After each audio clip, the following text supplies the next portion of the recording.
Have you ever wondered how machines learn to distinguish between different categories, like spam from important emails or healthy cells from diseased ones?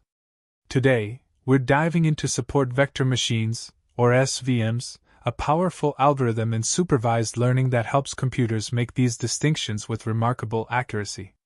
At its core, an SVM's mission is simple: to find the best possible boundary that separates data points belonging to different classes.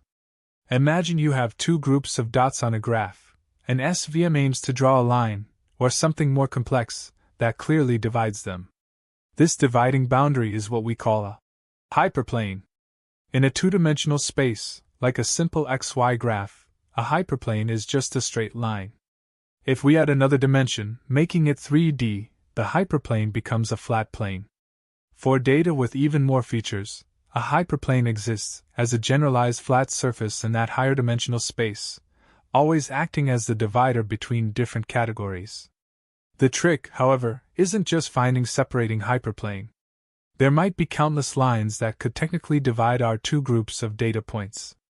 The genius of SVMs lies in identifying the separating hyperplane, the one that provides the best separation, giving us the most reliable classification. So, how do we define optimal? This is where the concept of the margin comes into play.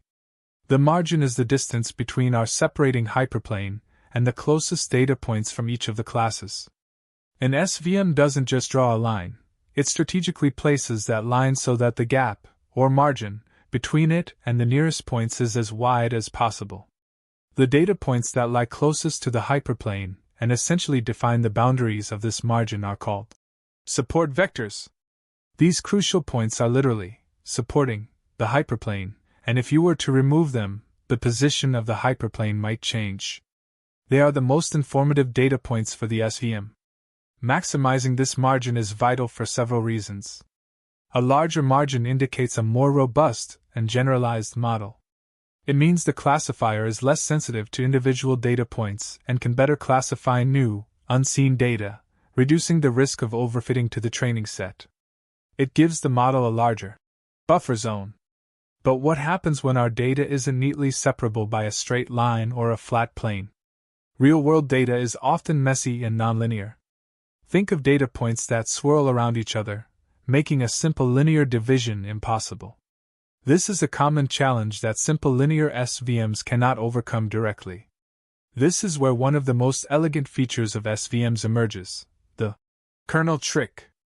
The idea is to transform our nonlinearly separable data from its current space into a higher dimensional space where it becomes linearly separable. Imagine unfolding a crumpled piece of paper. Points that were close might now be far apart.